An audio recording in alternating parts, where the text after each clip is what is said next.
Assalomu alaykum. Uyg'ur choyxonasi suhbatxonasining aziz ko'ruvchilari. Bugun biz yuqori fan texnika va Uyg'urlar degan bu suhbat programmamizning davomining ikkinchi qismi sun'iy aql, robotlarning taraqqiyoti va kelgusi ustida kelgusi degan temada Yaponiyadagi doktor Qavulji Abdurim bilan suhbat olib boramiz. Suhbat boshlashdan burun hammanglarningki Ramazon ruziga muborak bo'lsin. Janoballoh ulug' Ramazon qilgan ibodatlaringni maqbul qilsin. Her zaman vatanimizda inson qalbidan chiqqan xo'rliqlarni, irqiy qirg'inchilikni boshdan kechirayotgan xalqimiz ulug' kunlarda o'zining bir musulmonlarchilik burchini ado qilishni ojiz keldi. Shu xalqimiz uchun duo qilishni unutmaydi. Assalomu alaykum Qavuljon. Uyg'ur choyxonasi suhbat programmasiga naq maydondan qatnashib berganingizga ko'p rahmat aytaman. Va alaykum assalom. Bugungi suhbat programmamiz hozir degandek sun'iy aql va robotlarning taraqqiyoti va kelgusi haqida bo'ladi. Unda bo'lsa siz ekran sizda siz qisqacha bu vaqtdagi tushunchangizni o'rtoqlashib, akan savollar qolib qolsa men so'rayman. Xo'sh, ekranga marhamat. Assalomu alaykum aziz qarindoshlar. Hozirgi vaqtingiz xayrli bo'lsin. Men 2025-yilga kirgandan boshlab 2025-yilni, ya'ni yuqori fan texnika Uyg'urlar yili qilaman deb o'zimga bir vazifa qo'ygandim. O'sha 4 jon sohada 2025-yili asosiy bilimlar to'plamning universal safosini yuqori ko'tarish maqsadida ham Uyg'urcha bir materiallarning ashnonda digital shaklda saqlanib qolishga o'zimningki hastini qo'shsam bular deb o'ylab shu maqsadda boshlagandim. Menga sun'iy aql va robotlarning taraqqiyoti va kelgusi deganni boshlashimga sabab oldingi qitimliq videolarimizni suhbatimizni ko'rsanglar sun'iy aql va sun'iy aqlning taraqqiyoti nima fan sanoat inqilobi degan so'zni so'zlagandim. Aşınınca degan vaqtda 4-chi va 5-chi qitimliqni shu fan texnika inqilobi shaklida olgandim. 5-chisi sun'iy aql va fan texnika robotlarningki davri bo'lib ketadi deb.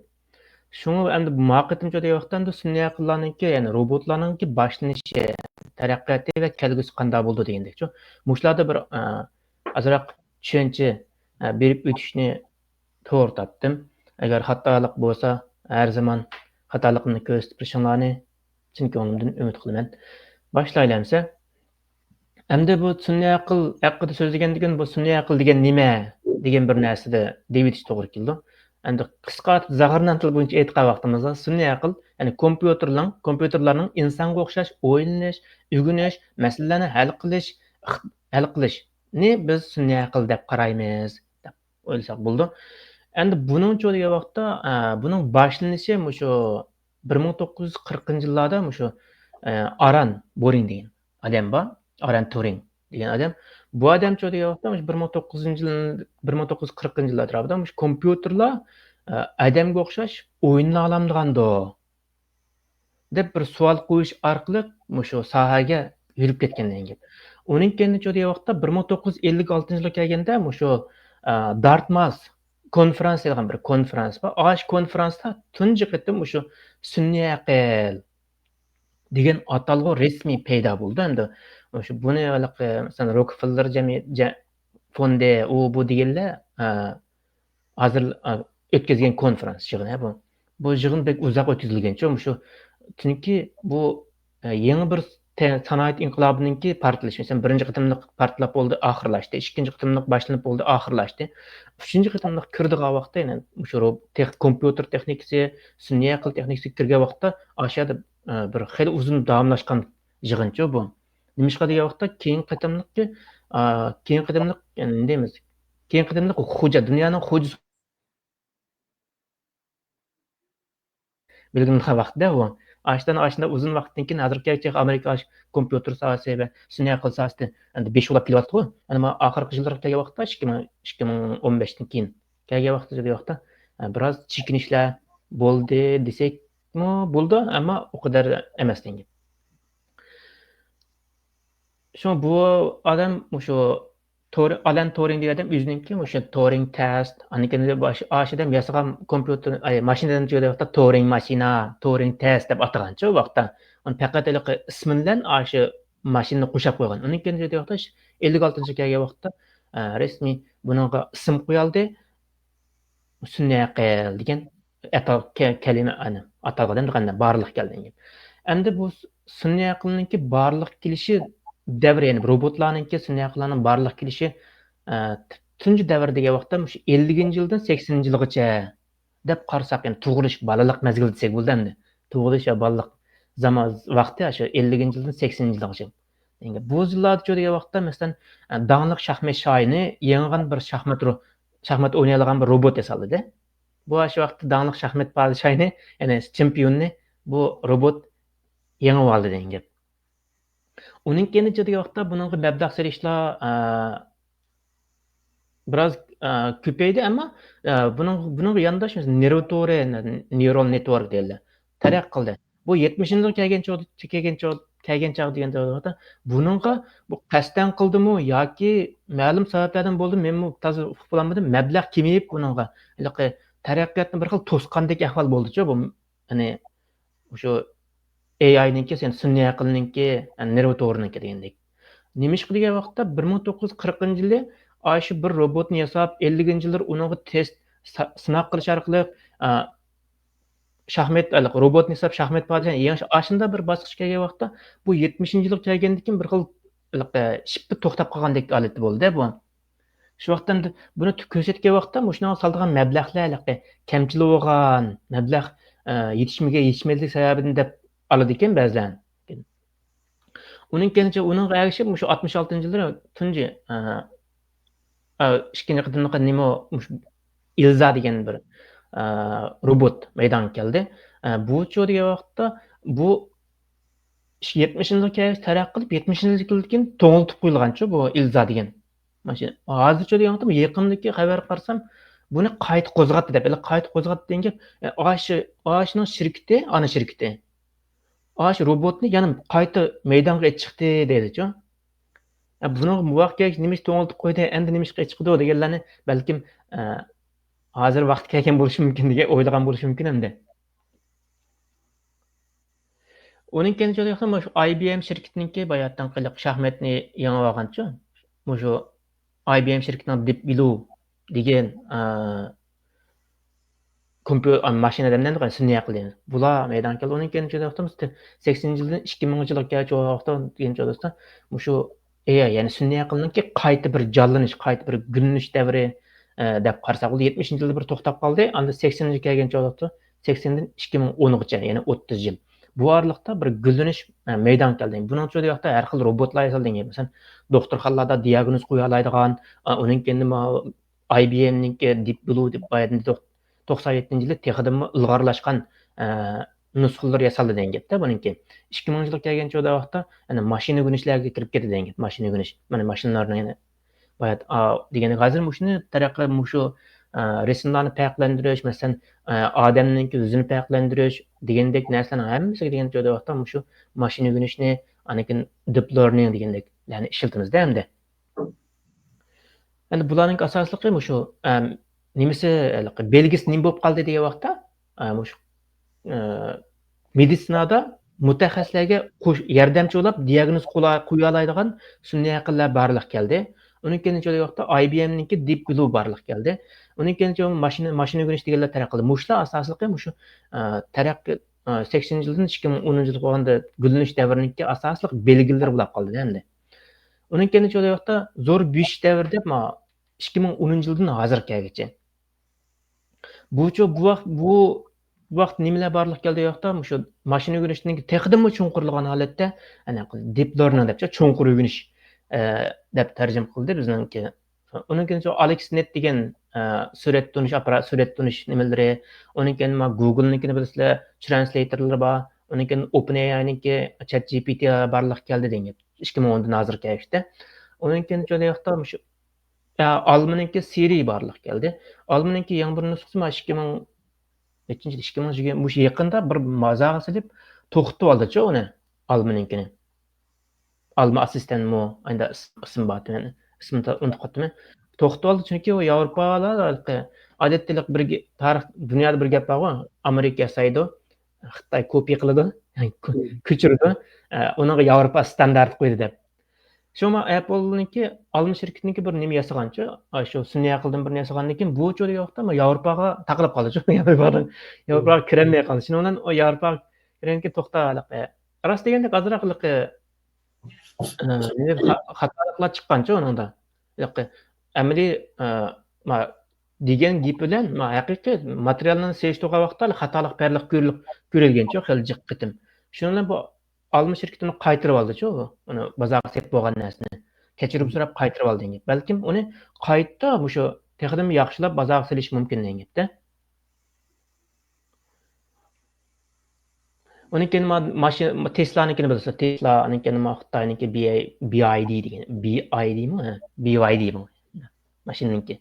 Ashlar degan bular hozirgi sun'iy aqlniki texnik ilg'orlashgan. Uni keyin cho'da 2015 degan vaqt cho'da vaqtda bu vaqtda o'sha eng zo'r mablag' nimaga silindi desam, menga nisbatan hamda o'sha cho'ng sonliq ma'lumot ombiriga silindi. Sen o'ylab baqsan Xitoymi 2016-yili 2012 mi boshlagan bir proyektlar vardı. O'sha cho'ng sonliq ma'lumot ombir qurish degan.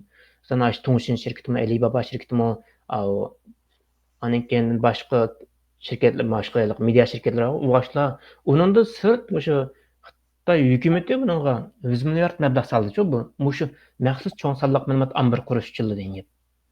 Endi bu nima ishlaydi degan vaqtda bu cho'ng sonliq ma'lumot ombiri shu sun'iy aqlning asosi.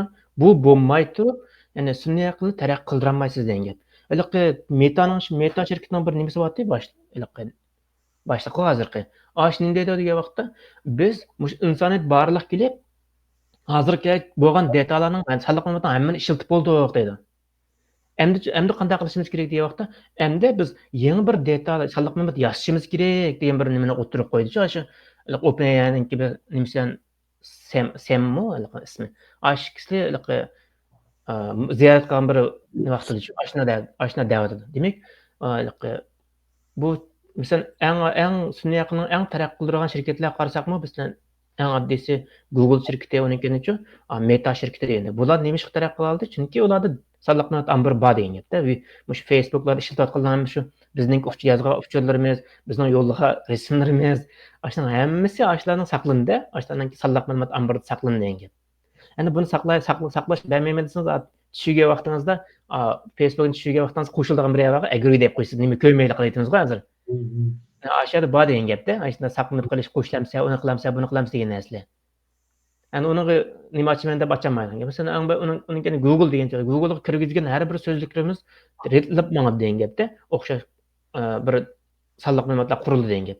Uni joyda Xitoy oxirida qanday qildi yo'qda zo'r besim bilan nima qurdi? Sonliq ma'lumot ombiri hosil qildi qanday? Hosil qildi degan gap. Qanday qildi yo'qda?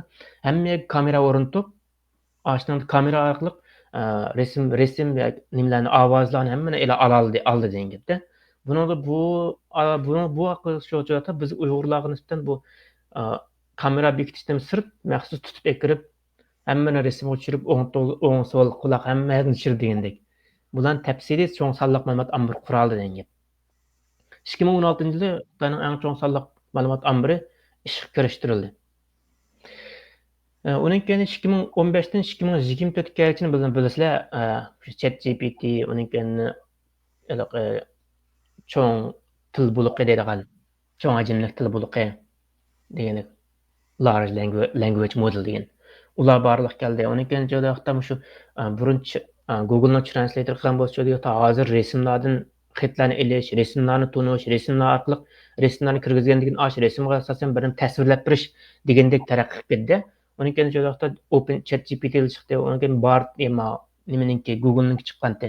Uning keyin joyda shu texnik taraqqi qilib mashinalarni avtomatik haydalgan mashinalar taraqqi qildi degan gap.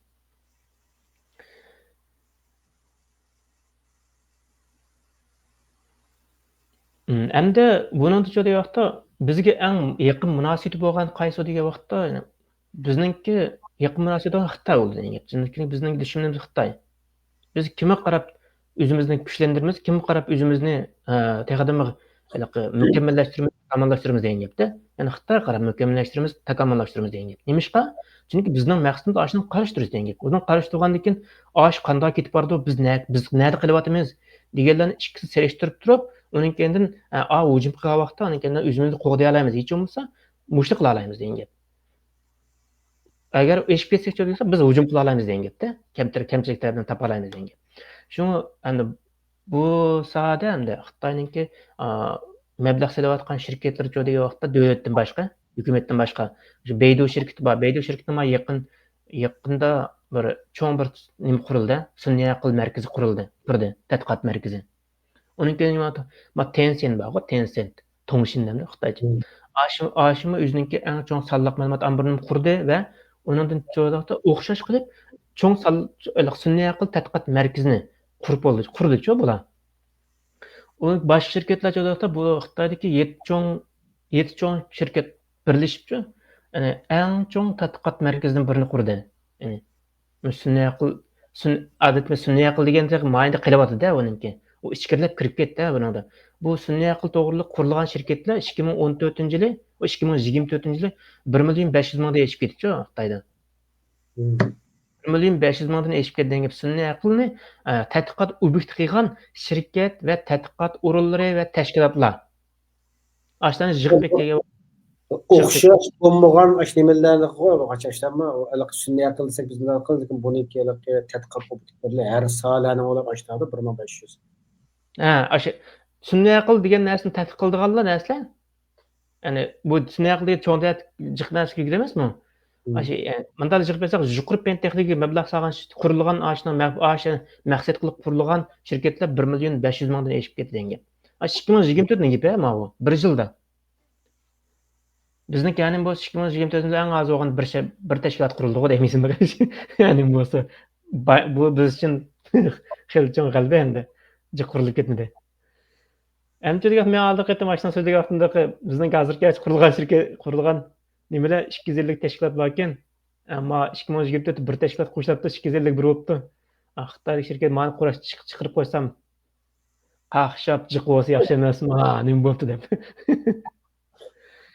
Endi bu Xitoyningki bu sohada degan vaqtda sun'iy aqlniki yana bir ichkirligan cho'nqur o'rganish uningdan degan vaqtda neural network kirib keladi. Bu nima degan vaqtda odamningki shu mingizchi odamning hammasi bizda har qanday bir narsa o'zining atrofidagi narsani tortadi, har qanday bir narsa to'xtamayliqi o'zining bir narsa qo'yib turib turdi-ku biz fizikada o'rgangan. Unga o'xshash odamlar degan vaqtda to'xtamay bir signal qo'yib bir degan gap. Ya'ni mingizda. Ash mingizdik signalni tutib ola oldik degan gapda endi.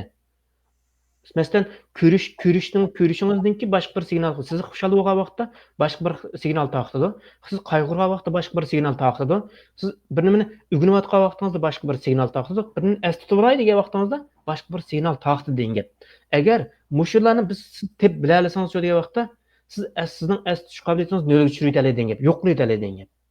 Sizning ko'rish qo'ytingizni ajralashtirib degan gap. Sizga hatto sarang qilib qo'yadi degan gapda ma'noda.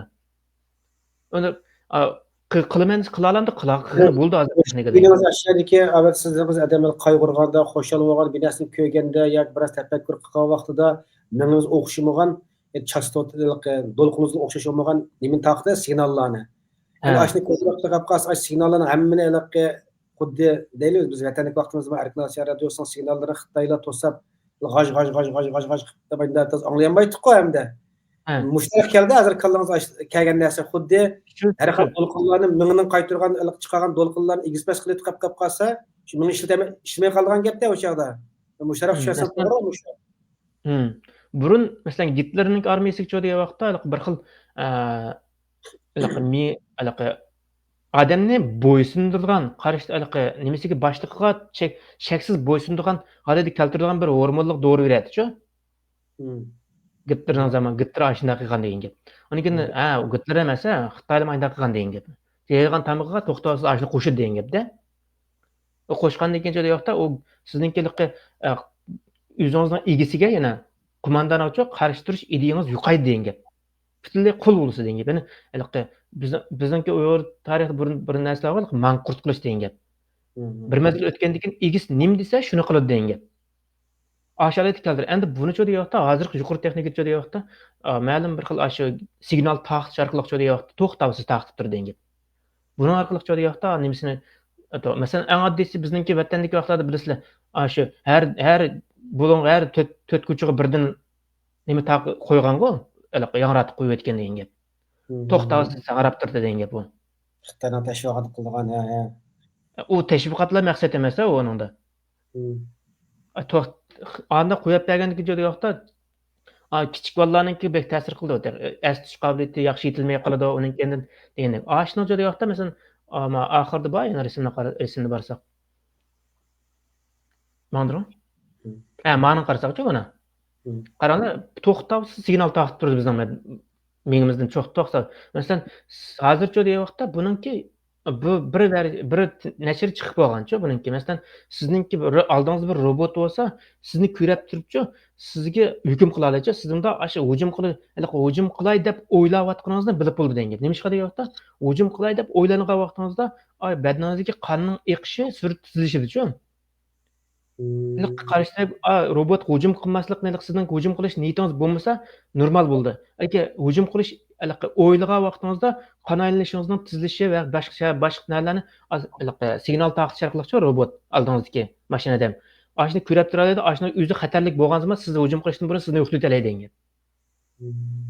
Endi bu cho'da yoqda bir yana bir usti taraq qilib bu hozir sizning mingingizdan chiqayotgan shu signallarni o'ziga qabullolay degan gap, hamda. Mana harakat qilmay turib qopdi, mana. Hammasi harakat qilyapti, harakat qilg'arisizmi mana. Masalan, qarsaqcha har birisi harakat qilib turchi, ma odamningki mingisiga bir signallar kompyuterga beryapti-ku. Kompyuter bo'lgandan keyin kompyuterda ashni o'qiydi-chu. Nima o'ylayotganini, nima qilayotganini. Ashnaga asosan ma ming hozir nerv ilmida, ming ilmida o'qiyotgan tadqiqotchilar-chu professorlar. Biz hozir qarshi tarafningki biz tadqiq qilmoqchi bo'lgan obyektningki nima o'ylayotganini emas, ular emas, nimani o'ylatqizsak shuni qila olamiz deydi hozir. Siz tush ko'rasiz-ku, tush ko'rgan vaqtingizda sizning tushingizni tadqiq qila oladi. Hamma odam menda tush ko'radi deb deya olmaymiz. Ammo yana bir bunilarga qolmaymiz. Ash odamga qanday tush ko'rishni xohlasak, tush ko'rishni buyruq qilsak biz Aşağıdan bu adam mandarak bir tush ko'rsin deb o'ylasak, aşağıdan ash tushni ko'rgiza olamiz deydi degan gap. Undas bir vaqtida shu WhatsApp grupalari qaqaldi-chu, bir Yaponiyada odamniki shu ko'rgan tushini video elib tadqiq qilib turibdi deb kim so'zladi shu to'g'risida. Yine taqib qapti, endi rost bu aslında balki bu bir tajriba qilayotgan bir narsa deb o'yladim-da, men hozir fan texnika taraqqiyotiga biz o'ylamagan narsa hozir sizdan so'ng sunniy qilgan 1940-yilning oxiridan tortibla o'tirib chiqqan narsa ekanda, mana bizda buni anglaganda uzun bo'lmadi, yil o'tib ketdi-da endi. Endi hozirgi taraqqiyotda yo'qda meningki mening o'zimningki shaxsiy his qilishimcha 2025 hozir bu 2035 ga borgan vaqtda ya'ni siz kompyuteringizni o'zingizningki o'ylag'ini orqali o'zingizning o'ylag'ini chiqara oladigan shaklda bo'lsa, masalan, ba'zan o'zingizning ichida o'ylag'ini deyolmaysiz-ku, ba'zan deyolmay qolasiz. Shunda isli gaplarni o'ylab yursiz, manda deyman deb. Ammo maydonga chiqqanda yaxshi degan vaqtda yo'qlagizdi-ku, hayajon bulamdi yoki boshqalarning oldida gap qilishlamdi degandek. O jihatdan bo'lgan vaqtda yo'qda texnik o'zingizni texnik yaxshi ifodalay olasiz degan gapda. Uninkin joyda yo'qda masalan, passiv o'ylaydigan narsangiz yo'qda, uni o'rniga aktiv o'ylaydigan narsalarni ashni o'rniga og'izishga foydasi degan. Bizni endi yana bir joyda yo'qda bu orqali joyda yo'qda har xil kasalliklarni diagnoz qo'yishni bo'ldi deb qaradi-chu.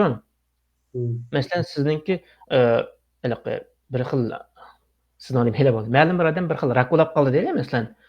Rak bo'lishda sizga eng boshda ifodalanib chiqqicha siz bilmaysiz-ku uni. Uni joyda yo'qda hujayra holatida bilgini bo'ldi deb qaradi-chu hozir. Ashni qila olamiz deb qaradi degan gap. Endi bu nima ish qilgan bo'ldi yo'qda shu hujayra holatida rak bir tal hujayra so'g'an vaqtda ashning chiqargan signalimi Aşını tutup ala alsak biz, aşağıya bevosita rakını tatip editelemiz yoki o'tiritelemiz deb qaradi degan. Rak hujayrasini. Başını aslında ki yok etken de emse. Bu orqali degan vaqtda biz doğru ishlatmay turibmi, balkim shu ma'lum bir signalni ashadamninki berish orqali mingisiga ma'lum bir kasalliklar, masalan, qon insulin urgan odamlar bo'ldi-da, insulin ishlab chiqarish miqdori qolgan bo'lsa, qanozliq kasalligini. Uning uchun degan vaqtda insulin ishlab chiqarish nimasini g'idiqlaydigan ashuni to'xtamay g'idiqlab bersak, balkim asli kelishi mumkin deb buzilgan vaqtda nima ish qilib buzilganligini bilishimiz mumkin. Buning bilan insonlarningki hayotini, umrini uzun qilishga yordam bo'ldi deb qaradi. Ammo albatta, eng boshda deb ketganimizdek, sizning qo'lingizga bir tal qilich var deyli. O qilich bilan kav to'g'rab o'ynamsiz, yoki tavuz pichamsiz, yoki lag'ment suyqash etamsiz, go'sht to'g'ramsiz, uning bari yo'q. Yoki o'z boshqalarni o'tiramsiz, uning kari. U sizning bilishingiz dengi. Endi har qanday bir narsaniki shiktar bo'ldi dengda. Ana bu chiqdi. Buna bayat degandekchi, askarlarningki ro'yi kontrolini saqlayoladi degan gap. Uningki joyda yo'qda jinoyatchilarniki bir mazgil o'tgandan keyin joyda yo'qda texnik yavash, muloyim adam qilish imkoniyati bor degan gap. Endi endi ijrib aytgan vaqtda bizga qanday ta'sir bo'ldi deymiz endi. Men davomli deb kelayotgan men bir narsa o'rgangan vaqtimda bu nima bu? Bu menga nima foydasi bor? Nimaga ishlatmayman buni? Deyman-chi, shuna o'xshash Uyg'urlar qanday foydasi bo'ldi degan vaqtda Uyg'urlar uningki tajriba material olib keldi degan. Bayatdan oldidagi resim qarasak, masalan, bizning ba'zi anglavatlar nima kameralardan, ya'ni turmlardan chiqqan Uyg'urlarningki astish iqtidorini tuvillab ketganligi, ko'zlarininki ko'rish quvvatini ojizlab ketganligi, ish qilib masala borligi bor endi. Buning uchun degan vaqtda to'xtovsiz, masalan, chiroqni yoqsangiz, chiroq ma'lum bir to'lqin uzunlik bor emas, bunda oldingi deb ketganmiz kvantum fizikasida. Bu to'lqin bo'lganda o'g'ash ta'sir ko'rsatdi degan gapda. Siz uxlagan vaqtingiz degan vaqtda to'xtovsiz uxlaydigan bir to'lqinlik ma'lum bir to'lqin uzunlikdagi signalni chiqarib tursiz degan gap. Endi buni degan vaqtda qalayimqon qilgan vaqtingizda qalayimqon qilib etsangiz, siz uxlaydigan odam uxlayolmaydi degan gap. Endi normal uxlaydigan odamningki to'lqin uzunligini buzib etsangiz, u odam u yon jumlab, bu yon jumlab uxlayolmaydi degan gap. To'xtovsiz aytda qilavergan sirchi degan vaqtda uningki astish iqtidori to'ylaydi degan. Bir so'zda bir narsani asti to'lay degan vaqtingiz, unda normal vaqtingiz bilan bir narsa o'qiyotgan vaqtingizda uni asti to'lay degan vaqtingizda chiqqan to'lqin uzunlik ikki farqlida endi. Ay chiqqan zaman uni buzib o'tgan zaman siz asti to'lay desang tutolmaysiz degan gap.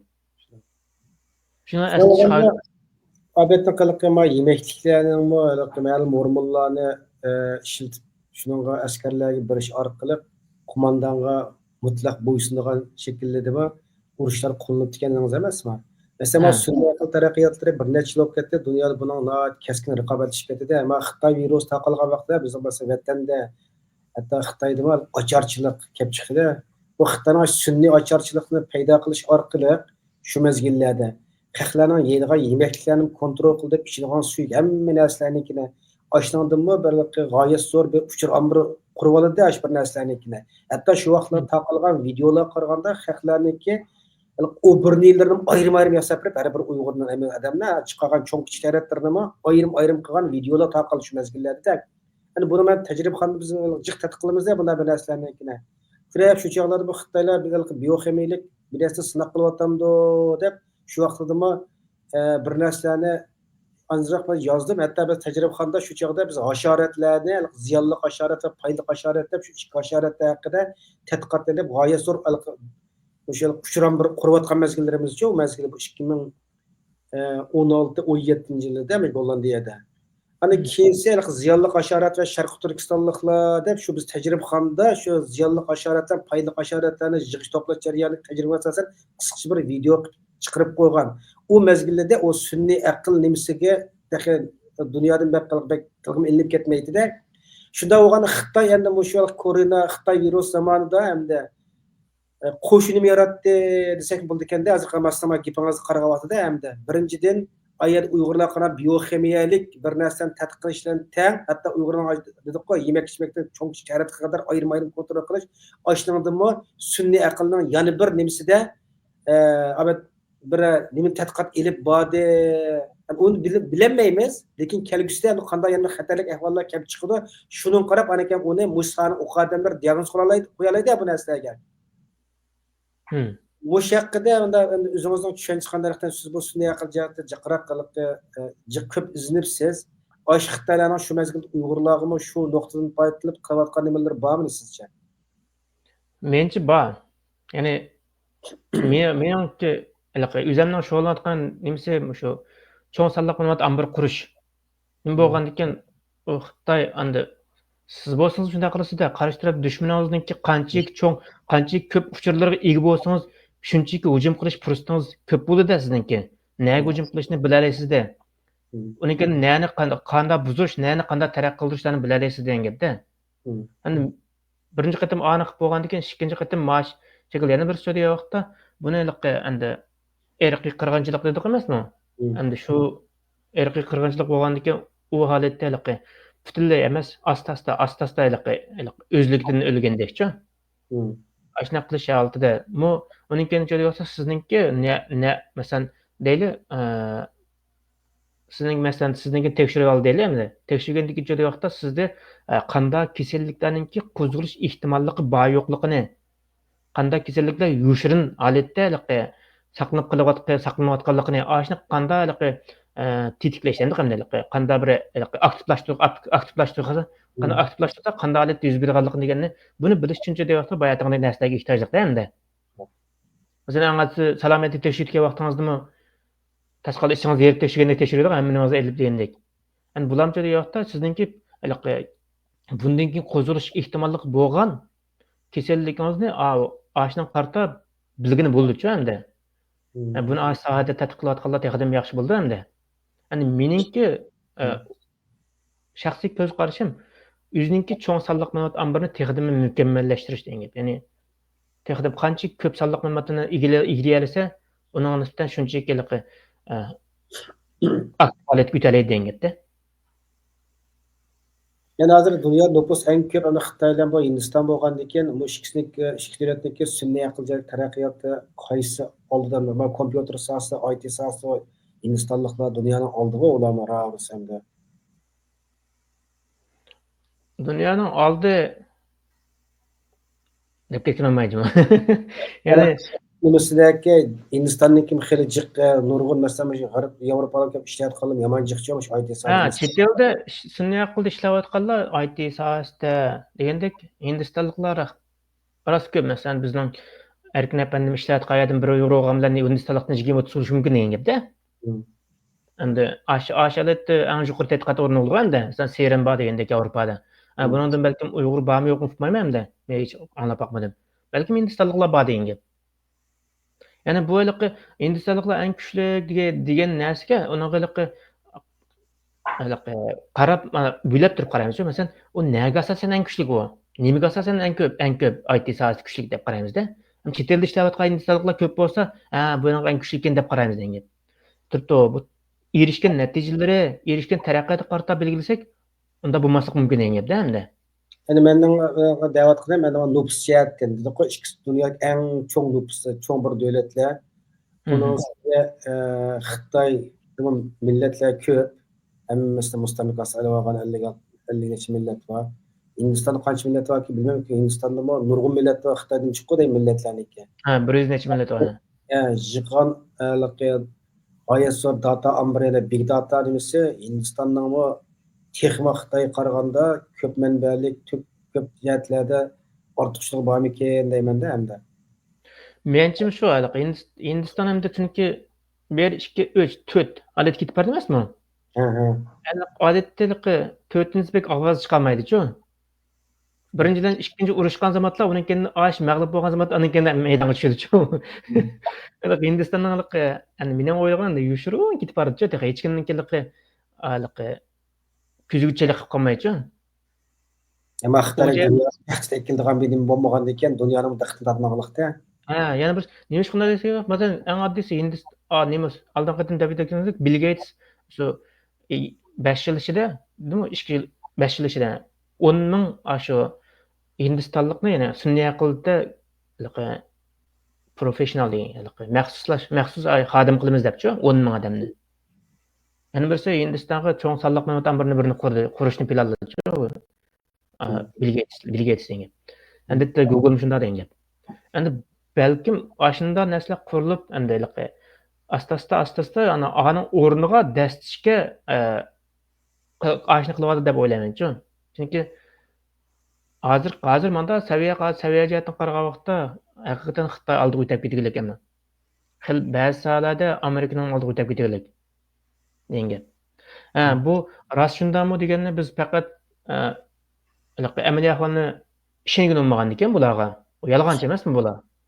Bunday bo'lgandan keyin uchurlaring hammasi yolg'on degan. Shu amaliy ko'zingizdan ko'rmagandan keyin medialarningki, boshqa chet elning medialariningki ularni ko'rib turib, bu ma'noga erishibdi, manda taraqqiyot bor ekan deyalaymiz degan. Masalan, quantum radar deganni dedik, uningki sun'iy aql, DeepSeek'ninki dedik, uningki Alibabaninki bor. Ular texi DeepSeek degan manda nima deymiz endi? Ancha noch emas degan gapda, ularning nochlar bor degan gapda. Chunki bir narsani asta paydim, masalan DeepSeek baq shaqqida maydonga chiqdi, hozir uchur yo'qolib ketdi uninki. Ajab yomonken deb ketdi uningki birdandikilla nima qildi? Buni men oldin boshtil deb ketganimda degandim-ku buni. Bularni uyanmikin debchi. Pay chekini shunday tushiriblar. Bir moch elib yana asli qaytirish degandekcha, mana puldarlar deb o'ynaydi-ku, masalan, Elonlar, nima Trump oyында prezidentlik chiqishdan burun nima coin bor, bir Trump coin degandek bir narsa bozorga silib degandek bir moch pulni tepib olgan degan hozir lo'silib ketdi degan gapning bahasi. Ayolim shu degan gapda. Elon Musk shu degan gap. Har qanday bir narsa kelishdan burun o'zi masalan nimani o'ylsaq, masalan Amerikadagi Uyg'urlarga yaqin bir ayol bor-ku deyman. Nima tahila bir qira ayol bor. Ayol DeepSeek'ninki chiqishdan burun OpenAI'ninki, Alman'ninki ham paychiklarini 1 million deydi, 1 million yaqin nimasini setib yetibdi-ku, bir hafta burun. Bu qadar chiqib ketdi deganni bilib olgandekcha bir xil. Ala qarab turib men bularning o'yinmiki, bu bir mazgildagi pastga chiqib qoldi deganda rost degandek endi uncha pastga chiqib ketdi nima, pastga chiqib qoldi degan. Shu eng oxirida endi hozir sun'iy aqlninki kaga yeri cho'digan vaqtda eng oxirgi nima bor deyman. Resim.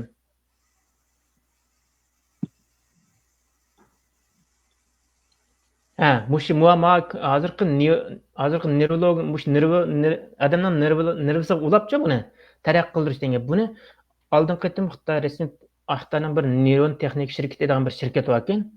Ismini anglab boqmagan bir shirkat ekan. Nimalar o'yinda qolsin. Shular buni tadqiq qilib muvaffaqiyat qozondi degan gap. Buning natijasi shu degan vaqtda keyindagi yana bir resim qarang. Ma 18 yoshlik bir qizg'onli bular tadqiqot obyekt qildi-da. Ashning jo'ra vaqtda mingsi chetish orqali ashning o'ylig'ini uqibdi qolmay o'ylig'ini ashyaga yozib berdi degan gap-da bu. Yozib qo'yamiz. Nima o'ylagan bo'lsa, ash ekronga yoza oladi, yozdi degan gap. Yana siz hech qanday qo'lingiz harakat qildingizmi? Ma qiziliqi bir tutanmaydigan, gap qilolmaydigan bir kasalliklar bor-ku. Gap qilsangda kekejda bir gap qildigan, uningkin boshqalarga tegib ketsa, bek ishtigalikqa ta'sir qildigan degandek-ku. Yana boshqalarga tegamayganda bir kasallik bor-ku insonlarda. Ashna bir kasallik bo'lgan qiz bor ekan-ku bu. Vaqtda shu kallasida o'ylaganning hammasini videoda shaklda bor-chi, videochi promotsiya men kichkina yarni rasm tortilib chiqarib qo'ygan bilan. Ashna joyda o'zining o'ylig'ini ashyaga nima o'ylagan bo'lsa, ang boshda o'ylig'ini u yozib berding. Bu nima ish qilmayim degan vaqtda o'ylig'ingizni bilalish bu bir nechinchi masala endi. Bu bili. Endi og'ashni o'rib yezib berish degan nechinchi masala endi. Masalan, sizning kallangizdan bir nima signal chiqdi, u signalni tuta olishingiz bir masala. U tutib uni analiz qila olishingiz bir masala. Uni analiz qilib ashunga ifodalay olishingiz bir masala degan gapda. Ifodalagan vaqtda texi o'zining tilida ifodalash degan gapda endi. Endi manda bo'lgandan keyin bu nihoyatda dag'dug'lab ketdi-ku. Bu DeepSeek'danmi dag'dug'lab ketdi, ammo biz uqmay qolgan bilan. Biz Facebook tarqalganlardan boshqa xabarlarni chiqib ko'rmagandan keyin uqib olmaymiz degan gap. Manınki taraqqiyotda Elon Musk degan emas, mana shuni nima o'rlashtiramiz deb. Bular bir qadam oldiga kirib oldi degan gapda. Ya'ni kirib oldi degan gap. Balkim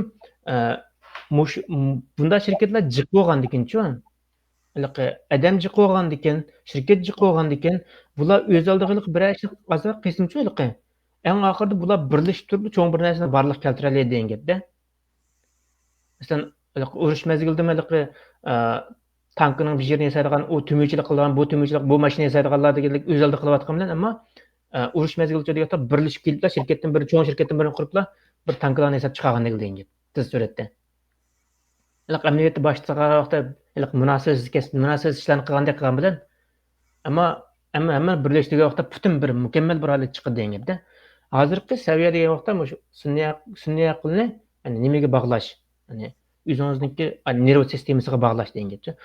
Buningki hozirgi ortiqcha nima degan vaqtda bu nerv sistemasini hozircha kvant texnikasi orqali kvant texnikastik xizmat qiladi deb qaraydi-ku. Parallel holatda xizmat qildi. Shunga tiz bo'ldi deb qaraydi. Yana bir so'z degan vaqtda bu nerv sistemasiniki parallel holatda bo'lgandan keyin ammo kvantum fizikasi degani parallel bo'lgandan buning saqlab saqlash sig'imi nihoyat zo'r deb qaradi-ku buningki. Qaysi kuni men bir rasmni qilgandim 1 million 2 million 2.6 million gigabayt mu andab degandek. Aşaletde sig'im bor degan gapda endi. Biradan nima texi anda bo'lgandan keyin u demak uni sizdan masalan tug'ilgandan tortib hozirgacha hamma detayllaringiz yig'sa balkim video shaklda-chu. Bu qancha degan gapda.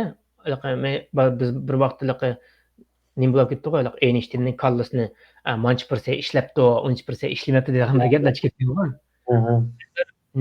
Neyron shaklini o'lchay olasiz-chu. Uni qanchalik sog'liq bilan saqlay oldi, qanchalik ishlatadi deganini o'lchaydigan vaqtimiz qanday bo'ladi degan gapda endi. Endi yig'ib aytgan vaqtimizda bundan keyingi shu kelgusi vaqtda shu kvant sun'iy aql vaqtda kvantum texnikasi va neurologiya mush ikki sohalar texdan birikdi degan gapda. Bu birikkan vaqtda nima deymiz? Bu kvantum fizikasi bo'lsa kvantum texnikasi hozir zamonaviy fizikning eng oldin qatorida ketib qolgan bir texnika. Uning keyin neurologiya, ya'ni nerv texnikasi. Bular jo'yaqda sun'iy aql bilan birlashgan vaqtda texdanmi ishlash suri texdan tizilishda unumdorligi texdan yuqorilaydi degan gapda. Masalan, hozir brain computer interface degan BCI degan bir narsani yasayapmiz hozir. Ash BCI degan hozir mushu degan gap. Kallangizdagi bir narsani sizga bevosita tunib, ashni kallangiz nima bo'lsa, ashni jonliq ta'liq qilaydi. Mingizda nimani o'ylagan bo'lsangiz, ashni kompyuterga chiqara oladi degan gap. Ya'ni birlashtirib degan gapda. Buni shu brain computer interface deb BCI deb musholatda taraqqiy qiladi. Endi buni Uyg'urlarga bo'lgan ta'siri deb kelganda eng oxirida bo'ldi endi. Uyg'urlar hozir agar yana bu 2030gacha o'zini ruslab 5-qatimli sanoat inqilobiga kirolmay qolsa, sun'iy aqlninki tadqiqot obyekti bo'lib qoladi degan. Hozir bo'laqliq endi. Sen ertangi Uyg'urlarning tadqiqot obyekti bo'lib ketdi-ku. Sun'iy aqlninki. Endi bundaki texdan bo'lib ketdi degan gapdan. Buning uchun vaqtda bu hozir faqat chiroy tunish, qon averish kasalish degandek, uning keyin vaqtda ko'zni tekshirish, uning keyin badanning barmoq izi tekshirish degandeklarni qilayotgan bo'lsa, bundan keyin vaqtda o'sha biologiyalik, ya'ni DNA shakliga o'tadi degan gapda endi. DNA sallaqan birini quradi degan gapda endi. Balkim Facebooklarda chiqadi DNA nimasini qurdi deb. Balkim qurib bo'lgan bo'lishi mumkin biz bu yerda. Ya'ni Xitoy virusining taqilishida shu odamlarning, insonlarning DNAsini yig'ib oldigan dunyo xarakterlik hamda. Butun dunyo bo'yicha korona Xitoy virusini yusilab, hamma damlarga chuqum korona vaksinasi olsang, aeroplanga chiqolmaysan, aniqlanmaysan, cheklanlarni qo'yib etmasdanga. Nima qattiq aytgandim, eng oxirida biz ishlayotgan doktorxonada o'g'izmisang normal aloqa ta'sir etadi, yuqori bu narsa, chuqur urishing kerak deb bir buyruq tushganda majbur urishga majbur bo'ldik masalanga endi. Shunga buni hech qanday adam qutulolmadi hisobda. Ya'ni bu Xitoy virusi taqilgan zaman shunga Xitoy virusining o'tirg'i chiqishi bu shuni qaraganda shu sun'iy aqlda insonlarniki DNAsini, ya'ni biologik kimligini yig'ilishni bir maqsad qilgan bir nima o'xshaydi bu ma. O mezgilde bilmeydi hamda. Vay korona qas adam o'lib qoldi, o bu degan to'xtamay vaksina uzanib ketgan, ambulas amaldan qilib qoldi masalanga.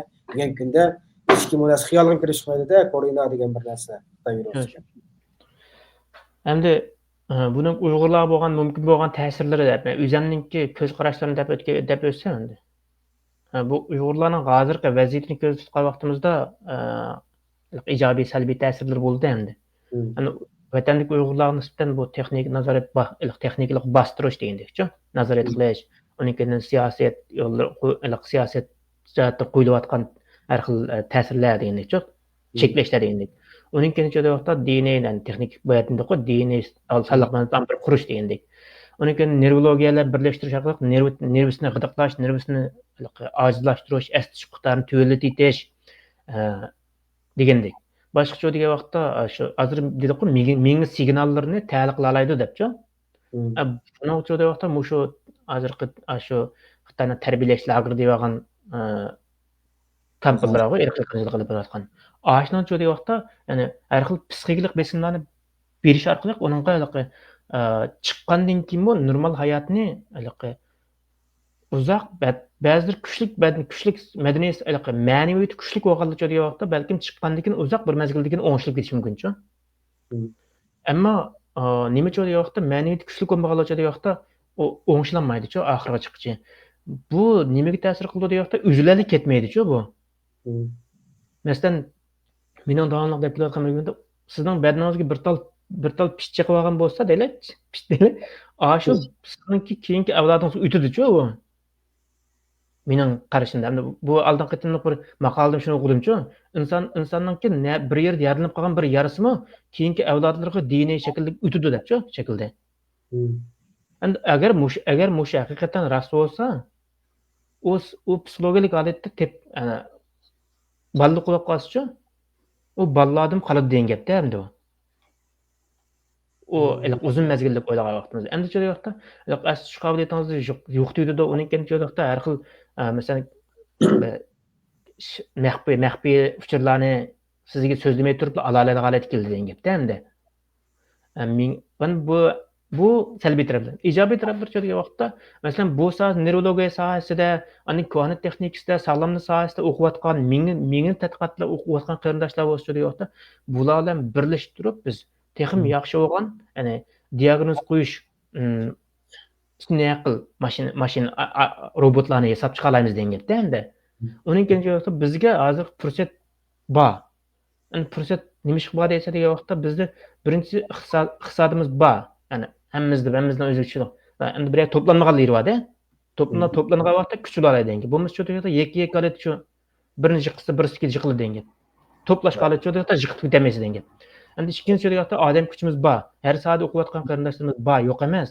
Har yil necha o'quvchilar doktorlikni qiladi. Yaponiyada necha doktorlikni bitirganlar bor, ammo Yaponiyada doktorlik bitirganlar e'lon qilmaydi-ku Facebooklarda.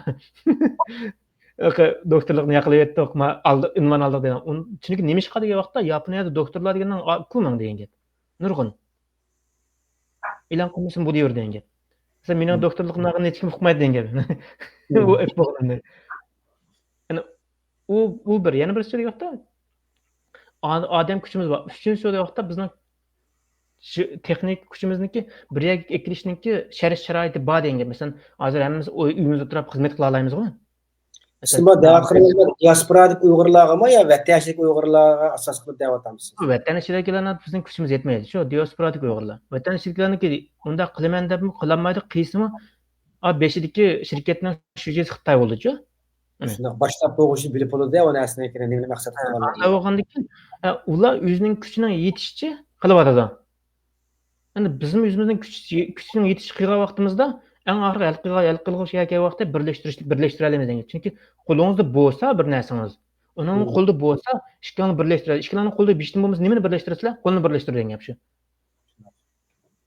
Shu oshni tayyorlik qilish uchun biz kollektiv holatda shu eng oddiysi kvantum tadqiqot markazi degandekchi. Kvantum Uyg'ur kvantum tadqiqot markazi deb har oyda bomba deganda har oy uchun leksiyalar o'rlashtirib, osh sohalarda tadqiqotchilarni taklif qilib deganda so'ziltib degandekchi.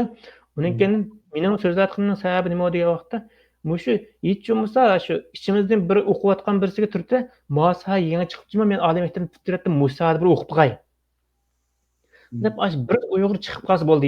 Mening ishim bitdi, mening qilgan ishim yetarli degan gap. Ta'sir qildi bo'ldi. Sizga shu diasporada ichilgan ona til Uyg'ur tili maktablardagi o'quvchi bolalarga başlaganda qisqacha pat-pat leksiya so'zlab turgan bir sharoit hozirlashga tirishsak bo'ldi ekan jimoamizda. Ana Qur'on kursları var bolalarga. Mesela mush hozir sunniy aqidlar, mush nurologiyani, Qur'on Karimdagi oyatlar, hadislar bo'yicha tushundigan bo'ldi. Mesela bizdagi deymiz ғой, endi odamning o'ng tarafida bir farishta, sol tarafida bir farishta qilgan ishlarimiz hammasi xotirlab mangdi, o'qildi, bo'qildi desa, qanday xotirlab mangdi, qanday qalam yozgan degan adam kamga xiyollik qildi, shunaqa narsalarni kerak. Endi hozir mush nurologiya nimasi, neuroshunoslik taraqqiy qilib kelgan sunniy aqidlar nim bo'lgan vaqtimizda ilgari xotirlanib bo'lgan narsaning hammasini ko'z oldimizga, masalan, qiyomat qoyim bo'lganda hammamizni amal daftar oldimiz ichilib turdi deydi. Biz qanday ichilib turdi deganda mush hozir texnikalar qilib qolsa, nihoyat osonli bir ish degan gapda bu. Bir buyruq deb qo'ygan vakillar hammamizning qilgan gunohlari, yaxshi amallar oldimizga shaloqat ichildigan gapda, o chaqda voy rasmanda bu eng oddiy bir narsa. Mushta shaklda deb fan texnikadan yana uni tushundirish orqali bolalarni qiziqtirsak bo'ldi ekan bu narsalarga. Shu. Endi qiziqtirishdanki, birisi yana birisi deyapti, masalan, biz bolamizni qanday tarbiyalashni biz belgilash nimiz bu ta'sir ko'rsatamiz. Masalan, eng oddiy deganda, siz uyingizga shu kvantum fizikasi, shu bolangizdan nimishda qaysi sohalarga o'qishni arzu qilmoqchi bo'lsangiz, sohalarda kitobni o'qib, billa o'qibchi, kitoblarni aşağı qo'yib qo'ysangiz, bir kun varaqlab, teshini varaqladi, ikkinchi kirdi, uchinchi kuni uni varaqladi, undan keyin asta nimishqa doktorning orasi doktor bo'ldi, kadrning orasi kadr bo'ldi, injinerning orasi injener bo'ldi. Chunki hayvonlarning eng o'xshash bo'lgan bir alaylik bor. Butun jonliqlarniki. Odam hayvonlar qator kiribsa, do'rab o'g'nish degan gap. Ballam shuku, siz shu necha qidim og'zi qarab turib, ko'zi qarab turib, dada deb degan andan dada deyaydi ku, uni to'g'ri degan gap. Yani siz qanday qilsangiz, sizning yani bir so'g'i qiz olsang onasi qarab ol, o'g'il olsang dadasi qarab ol deb. Bekor degan gap emas shu. Shunday o'zimizningki bolalarga tarbiyalashni so'rasak, kitoblardan ko'ralaydigan, Yaponiyada har qanday bir kirsangiz, cho'qim kitob hech nim bo'lmasin kutubxona bor. Hech bo'lmasa bolasi borda kichik kitob joyisi bor. Bolasining bo'yi yetadigan yerda elib yetib o'ynaydi degandek-chi. O yetilmaydigan kitoblar shunday bo'lsa-manda aşağıda qo'yaladi degan gap. Endi bizimcha deyapti, masalan, Uyg'urcha kitoblarni setilmay qilyapti masalan. Bu Xitoy kitoblarini masalan nashr qilingan Shinjon nashriyat, u nashriyat, bu nashriyat. Bu yerga kirib setib, shuni kitobxon, uni qonun xitoblik qilib, undan keyin uni desang bizning kitobxona taqib etunda bunda deb data aytganning foydasi yo'q. Buning uchun qanday qilish kerak degan vaqtda mujohid Uyg'urlarmi, yozuvchilarmi xili ko'p degan gap. Uyg'ur yozuvchilar jamiyat degan jamiyatlar bor-ku. Aşağıda bir 10 adam, 20 adam bo'lsa, aşağıda her sohalarda to'xtov kitob yezib e'lon qilib tursa, undan keyin shoirlarimiz qaytib kelib qoladi, qo'shiq yozganlar jiqilib ketgan-ku Facebooklardan. Anda bo'lgandan keyin ularning kitoblarini elish olsak bo'ldi-ku, unda qimmat kitoblar emas-ku, shu yamosi 50 tili yoki 100 tili degandek, 300 tili degandek. 4 tilasan. Endi dollar bo'lgancha 10-20 dollar bo'ldi degan gap. U hech qancha pul emas degan gap. Uni olaman desak, ola olamiz degan gap. Bu og'alliq birisi o'zingizninki bolasiga mablag' sog'liq, yana bir so'zda Uyg'ur nashriyati qaychi ona tilini qo'g'dayli, unda qilayli deb o bir kunda ana tilini qo'g'dab Facebooklarda uchur yozib ketgandan xabarlashib namoyish qilib ketganning foydasi yo'q.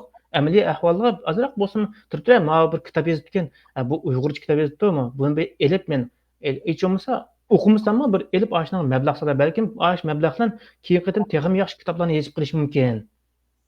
Bo'lmasa o'zining jannini beqish kerak-da, oilasini beqish kerak-da u yozgan odam.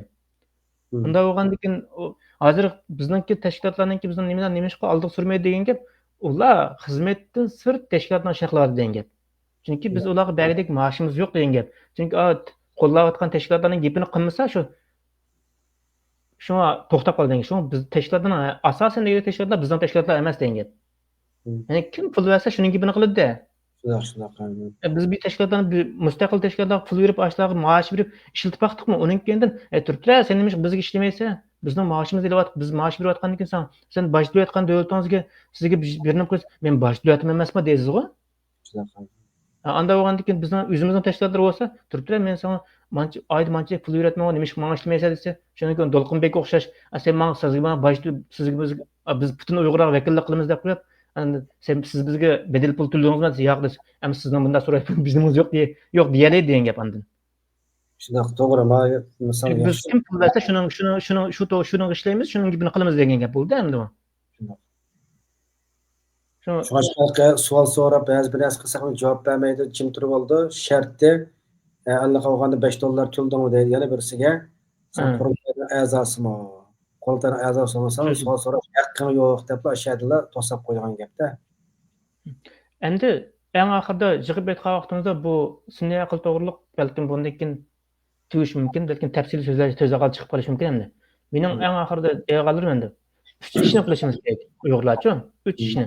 Birinchisi, mushu sun'iy aql texnikasida har xil o'quvchilarga, ya'ni o'quvchilarni va ishlayotganlarni, soat izlanayotganlarni qo'llab, quvvatlab, ularni bir yerga qo'llab berishimiz. Uchinchisi shu yoqda yoshlardan tashkillangan bir tadqiqot markazi qurishimiz. Uchinchisi shu yoqda o'zimizningki shu noldan boshlangan bir ma'rif sistemasini qurib chiqishimiz kerak degan. Buni qilg'ini bo'lmaydigan ish emas. Qilg'ini bo'ladi. Endi mening deganim qaysi degan vaqtda bu bir davlat quramiz degan gap. Masalan, Turkiyada qursangiz, Turkiyada o'qiydiganlar az bo'lishi mumkin degan gap. Chunki dinda o'qiydiganlar ko'proq bo'lib ketgan. O sizning maktabingizga nima maktabda kelmasligi mumkin degan gap.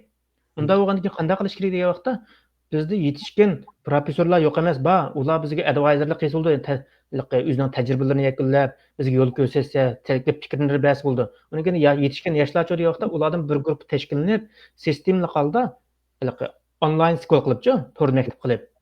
Digital dunyoda yaxshi foydalanish kerakda. Unda qilgan vaqtimizda ular cho'ri yoqda kirganlarni maxsus elib, ashlar cho'ri yoqda o'qish bitgandan keyin shu boshqa oliy maktabga boshqa Harvard degandek, Stanford degandek, Turkiyadagi boshqa ashning kirish imkoniyatini hozirlab berish kerak. Uni qanday qilish kerak deganda, ash bitgandan keyin e'tirof qildigan bir unvon, diplomdan qildi. Ashna bir men ta'minlab berishimiz kerak degan gapda endi. Buni qilish uchun deyapti, chet elda yashayotgan bizning yoshga cho'ng pishqidamlar bor degan gap.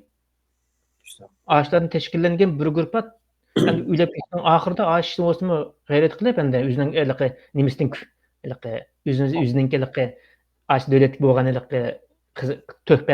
to'hpillar bo'lganda ashlarni bir destek qilib turib endi biz bunday qilaylik deganda bunday qilaylik, biz qanday talablarimiz bo'lsa biz o'rindaylik deganda unga yoshlar harakat qilsa hech bo'lmasa to'liqsidan bitgandan keyin to'liq o'tirib bitganda oliy maktab az ish nima masalan Yaponiyada kollej deb maktab borchi, uni institut deblar. Unda o'qiydiganlar qarasangiz, voy mushum maktabda qolsa 40 yillik odam chiqmaydi degan gap. Ular ketayor degan gap. Chunki asta-asta cho'ngiydi degan gapda bu. Masalan, bir qatimda 10 bal kirish mumkin birinchi yillikqa, ikkinchi yillikqa 20 bal kirish mumkin, uchinchi yillikqa 30 bal kirish, balkim yo'qolib ketishi mumkin degan gap. Chunki Uyg'urlar bag'an sir chet eldagi o'zini turayotgan davlatga moslashish kerak, uni tilini o'rganish kerak. Ba'zi bolalar sirt o'ynagan vaqtda chet elning gapini qilolmasa, balkim nima qilish kerak degan gap. Boshqalar tarafidan kamsizlik uchrashi mumkin degan gapda. Endi ular bolalarning ro'yiga ta'sir ko'rsatadi degan gap. Endi bularni o'ylagan vaqtda balkim u bolalar uning kiramasligi mumkin degan gap. Buning uchun cho'da ota-onalar ishni u vazif ota-onalarga tushadi degan gapda endi. O'ziningki bolalarniki psixik holatini kuchli saqlash holatida bo'ldi degan gap. Endi meni chunki endi sen qolgan madaniyatga mablag' solish, tilga mablag' solish deganni demaysa deyishing mumkin. Chunki yahudlar o'zining tilini yo'qotib, madaniyatni yo'qotib, eng oxirida bir odamningki yo'l ko'rsatishlarla bir yosh bolaninki ibraniy tilda so'zlash orqali ashadagi asta-asta o'zining do'stlari ibraniy tilda so'zlashdi. Uning keyin Özünün etrafındaki yaşlardan İbrani tili söyleşti, onun özü teşkilatlar teşkillendi degan gap. Aşında kurup aniken İbrani tili söyleştiğin bir grup teşkilinip çıktı degan gap. Yani bizning Uyg'ur tili hozir sun'iy aql shaklida saqlay bu yo'qolmaydi degan gap. Endi buni qizib chiqarishimiz bo'ldi. Chunki bizning kallamizda bor degan gap. Uyg'ur madaniyatim bor degan gap bizningki kallamizda. O Uyg'ur madaniyati, kiyim-kechak madaniyati, o madaniyat degan har davr bosqichda muayyan bir o'zgarishlarni keltirdi degan gap. Muayyan bir o'zgarishlarni keltirib, o'ziga kamchilikdan to'liqladi, ortiqlikni joriy qildirib keldi degan gap. Shunga endi o'zingiz kuchli bo'lsangiz, sizning madaniyatingiz bo'ldi, sizning tilingiz bo'ladi. Ojiz bo'lsangiz, sizning madaniyatingiz hech kimningki bir yerga ko'ziga ilmaydi. Tilingizmi boshqaniki til konferans chiqqanda ingliz so'zlab o'tirasiz degan gap. O'zingiz kuchli bo'lsangiz, konferans chiqqanda Uyg'ur so'zlaysiz, yana tarjimondan biri ilib borasiz degan gap. Unikenda anglatganlarni turibdi, ammo eng ajab bir o'xshamaydigan bir til so'zladi, ammo u nima deyotgandi deb anaqa izlash degan gap. Bo'lmasa ingliz so'zlasangiz shu ingliz kenda. Masalan, o'tdaga vaqtim, yig'inda o'tdaga vaqtim bizninkilar shu kostyumni qaytirib o'tirib ketadi-ku. Qana Uyg'ur madaniyat yig'inlarida. Tibetda o'tdaga vaqt o'zininki shu milliy kiyimlarini kiyib, tasqaldilikqa tasvirlarni esib o'tirib ketgani. Başta o'tirdi. Buni qarab turib bu deyotgan gapimiz bilan qilayotgan amaliyatimizning naqadarligini insonlar kimning kim ekanligini bilib qoladi. Shunda bo'lsa, agishdiga yo'q bo'lgandan keyin amal yo'q agishayotgan ekan. Shu mening shu 3 tavsiyam shu yoshlardan tashkillangan shu o'qiyotgan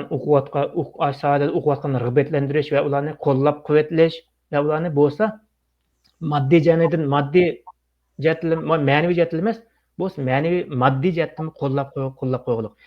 Bir kompyuter aytsangiz, balkim u bir kompyuter bilan nurg'un ishlarni qila olish mumkin degan gap. Bir tal mikrofon bersangiz, u mikrofondan nurg'un ishlarni boshqa chiqara olish mumkin degan gap.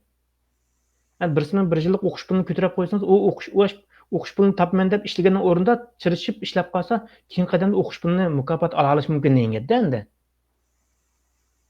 Ana mushlarlarda 12-yoqda yoshlardan tashkillangan o'zini shu buningda o'zini ko'rsatishning o'rni yo'q, faqat o'zaro aloqa qilish orqali haqiqiy planing bormi desangiz, bor menda plan. Planim yo'q ekan, bunda so'zlab jurmayman, qilmaydigan ishni demayman, qilg'in bo'lmaydigan ishni demayman hargiz. Hammasi qiyg'in bo'ldigan ishlar, amaliyotni asos qilgan odam men dedim-ku, o'sha sonliq ma'lumot bo'lsa, men shunga asosan o'zimga yakun chiqaman, uni keyin ishini ma'lum ketaveraman. Anda bo'lgandan keyin o'sha deganlar qila olamsiz, qila olmayman, planing bormisi bor. degan gapda. Endi asta-asta bularda qolgan Uyg'urlar asta-asta keladi degan gapda endi. Rahmat deb bugungi suhbat yaxshi suhbat bo'ldi. Mushtaq ideyani ko'plab biza davomli taqoqdaylik. İşte yangi suhbatlarni qilish orqali shaxnonga kallasini ozroq bir zaryadlash orqali ozroq fikr qilib, dunyo tez taraqqiy qilyotadi. Siyosiy faoliyatda gapni cho'ng qilganlarmi butun dunyoda qurgan Uyg'ur tashkilotlarini insonlar nima qilib berdingiz? Shu tashkilotdan atrofida o'ylashgan odamni butun diasporada Uyg'urlarning prosenti qilsa, 1% odam kammagligicha u yerga. O'sha bir savoldan bir tug'ildi. Unda o'qib qolsa xalq vakili bo'lib, xalq yetaklab menayotgan bu tashkilotlarda masala bormi va yoki xalqdimi? Xalq izchil qo'llab kelyotdi, lekin xalqqa bular yaxshi ishonch turg'izolmaydi xalq bilan tashkilotlar o'rtasida. Unda o'g'an bizani ko'ni burunqidek shu juvozgaladek shu piqirgan nima shaklda mengamdiq yoki isloh qilamdiq. Qanday qilib xalqni atrofimizni yig'alaymiz, qanday qilib dunyodagi yangi texnikasiga moslashgan bir qadam mengalaymiz degan bu to'xtadimi? Ciddi şekilde o'ylash kerak. Bu haqida programma qilib jiqishab baqdim men. Xil odamlar aloqalashib baqdim. Hammasi gap qilishdan qo'rqaydi ekanda hamda. Gap qilishdan qo'rqaydi ekan. Shu o'tirib o'ylab qo'ying, vatanda chiqqan videolarni ko'ryapmiz biz. Bosh bichora xalqimiz qo'rqmay Xitoy bo'lgan g'azab, nafratlarini, ichlik hasrat, dard alamlarini bir amallik qilib so'zlayotadi ashlarda. Lekin bizning chet ellarda, diasporada bilim olgan aql egalari, bilim egalari, millatniki ziyolilari dadilliklar o'ttirg'i chiqib, o'zining millatini oqartish uchun o'z kasbidagi bir mas'uliyatni majbur ado qilishdan ojiz kelyotdi, qo'rqyotdi. Bu bir nihayet bir ichinishlik ahvol, bu ichinishlik ahvol. Aslında müştaq temalarni yalnız siz bilan biz bir adam emas, buni necha ziyolilar ko'plab shu o'xshamagan nuqtalarda fikr qilish orqali millatni aqlni ichishimiz kerak. Millatga kuchli savollarni qo'yish orqali millatni yetaklab mangadigan yana bir to'plamni barliqqa keltirishimiz kerak-da buna bir narsalarnikida. Afsus, bu nuqtadan o'ylayotgan odamlar qanchalik bilmadim, xil savollarni yezib avatib qo'ydi. Masalan, ba'zi biz cho'ng ko'rgan ziyolilarimizga hammasi turib gap qilishdan ansiraydi ekanda hamda. Bu haq agashimiz qanday qilamiz, shunda nima qilib baqsaq bu haqda yangilik bo'lmasa deb. Eng avval o'ziga ishonch bo'lish kerak. O haqda yangilik bo'lamdi, bo'lmamdi, xalq yetaklab mangala u bir keyingi masala, shu ziyoli, shu fikr egallari izchil to'xtamay so'zlab manganda niyat kuchlik ma'lum kelgan vaqtda xuddi magnitmi o'zi atrofidagi narsani tatqanga o'xshash magnitimiz orqali uni tatgan bir kuch yo'q qolib qolsa millat agishmaydi emas. Bu nuqtada jiddiy bir shaklda o'ylash kerak. To'g'ri. Boshqa bir gapingiz yana munosabat so'hbat narsalar bormi? Tugisa. Hozir bugungi yani sun'iy aql va robotlarning taraqqiyoti kelasi haqida bir nuqtada masalan big data g'oyasi aql ombir to'g'risida nima bu sun'iy aqlniki oqibatdagi kuchli bir manba ekanligini nima qildingiz emasman. Men bu to'xtirda shu sun'iy aqlnimi men ko'p ishlataman shu ChatGPT'ni ba'zi o'tirib uni nuqtada paranglashib boqaman. Paranglasam ba'zi nuqtalarda ma'aqtida jiq uçurlar bizni kamkablab Uyg'urlar to'g'risida qilaman-da. Bu texnik ko'p uçurlar bizni ta'minlagan bo'lsangiz bizniki shu texnik jiq narsalarni sizlarga yetkazib berishga biz uçur lazım degandek uçurni topshirib oldim-ku masalan. Masalan bu nima nuqtada deganda birinchisi o'sha Taylandlik Uyg'urlarni qaytirdi ekan, qaytarmaydi ekan deb tuyuqsiz Turkiyaga bir qarindishimiz video chiqargandan keyin o zat nima shop ketgandi deb Uyg'urcha nimalar bir narsa bo'lmagandan keyin men o'sha ChatGPT'niki bir sekund paranglashib baqdim-da. Bo'shda bir xabarlar bor Taylandlik Uyg'urlar haqida. Bu Taylandlik Uyg'urlarning istiqboli haqida bir narsa deb beralamsiz. Rost ashlarni qaytirib qolarmi desam, ChatGPT'ni men chiqarib bergan narsa nima deydi? 2024-yilda 10-oyning 20-kunigacha bo'lgan Tayland Uyg'urlarning ahvollarini men bilaman deydi-ku bu narsalarni. Undan keyin bir yangilik uchun biz topshirib olmadik. Shunga o'to'g'risida men deb bermayman. Siz bilsangiz mushtoqlarni bizga yo'llang degan gaplar chiqyapti-da. Buni turib o'tirib aylanib qolib qoldim-da. Shuni qarab bu kallam darhol kelgan narsa biz diasporadagi Uyg'urlar baka vaqtimiz kechki Facebook kirib buni halqa qamlashmagan bir narsa yezib o'tgandan keyin ChatGPT'ni telefonimizga tushirib olib, o'zimiz xohlagan temalarda shuni bir narsa so'rasak javob berdi ekan. Ham bir narsa ChatGPT saqlanib qolib qoldi ekan. Bu orqali bularmış Xitoylarga qarshi gap so'zni ko'proq ishlatsak, ba'zilar cheklaydi ekan, ba'zilari sezgur tema deydi ekanda hamda. Osh orqali so'zni yetkazayversak, shu ChatGPT'ning shu aqli shu nima big dataga bir to'p qo'shar ekanmiz Uyg'ur nimasida bu narsa. Bu bir nuqta ekan deb qoldim. Ana ekan ikkinchisi Tunugin Arslan Hidoyat mush Taylanddagi Uyg'urlarni qutqizish uchun Avstraliyalik Neyrullah degan bir xonimni ziyorat qilgan suhbat programmamizda men bugun ko'rib chiqdim. Har bir Uyg'ur buni ko'rib chiqishni tavsiya qilaman. Nihoyat yaxshi bo'libdi. O Neyrullah degan o xonim nihoyat o'zininki boshdan kechirgan kimni aloqalashgan nima uchun shu Uyg'urni qutqizishga bo'lmagan ahvollarni hatto xalqaro vaziyatdan tortib nihoyat yaxshi tushuntirib berdi bir narsalarni. Buni xalqlar ko'ryapsiz o'zi bu yer bir nuqtadan diqqatimni tortdi. Hatto Xitoy hukumati Taylandlik Uyg'urlarni 48 Uyg'urlarniki DNA avrish qismini talab qildi bir narsalarni. O'shda bir mazmun bor shu programmada-chu. Amin nima uchun shu Taylanddagi 40 necha odamlarniki shu bioximiyalik DNA avrish qilish Xitoyga lozim bo'lib qolganda, bu yerda bir o'ylaganlaringiz bormi? Hayatın dediğimizdeki şu vatandagi Uyg'urlarniki DNA nimasini saqlanib ambirini qurib dedik ku. Balkim shunga lozim olmagan. U nimishqa uncha odatan yani nimish talab qildikna. Nechinchi yilda deydi, shu nimada suhbat programmasi bor, shu narsani Xitoylarga yetkazib bergan nimasi bor ekanda hamda. Bu jiddiy bir shaklda o'ylash tegishmasa, undan keyin boshqa balki yana chet ellardagi nurg'unlagan Uyg'urlarniki nurg'unlagan uchur omborlarni Xitoy yig'ishi mumkin. Ana tilxat ishlaydiganlari va undan boshqa shakllarda yig'adigan nimalari bor-da hamda. Bu narsa aşna o'ylanib qolib qoldi. Yani buni bizim kallamiz bir savol olib qolib qolsa, mush nuqtada biladiganlik qolib qolsa, o'rtaqlashsanglar bo'ladi. Chunki bizning bilishimiz tayinlik. Hani filmni ko'rgandan keyin bu narsani diqqatim tortdi. Bu nima uchun 48 Uyg'urniki DNA ayrışkisi bu Xitoy lozim bo'lib, bu Tayland hukumi Xitoy yetkazib berdi bu narsani degan bir nuqta bir kallam bir savol kelib qoldi-da bu nuqta. Ondan bugungi boshqa deydigan gapingiz bo'lib qolsa, yani 1 minut 5 minut vaqtingizni nima qilaylik, akamiz programma oxirlashtiramiz. Bo'ldi. Bizningki eng oxirgi shiorimiz yuqori pen texnika va Uyg'urlar 2025. Yuqori pen texnika Uyg'urlar yili qilaylik 2025 ni. Rahmat, sizniki shu yuqori pen texnika va Uyg'urlar haqida bir qancha qatim suhbat bo'ldi. Har qatimli suhbat, yangi suhbatlar, benim nurg'un yangi bilimlar bilan zaratlayotdi. Nurg'un bilmaydigan narsani bilib oldim. Jumladan xalqimizmi buni qiziqishi g'oyat yaxshi bo'layotdi. Masalan, bir yerga bolalar Fransuz qilib qolsak, yangi bir soha bo'libdi.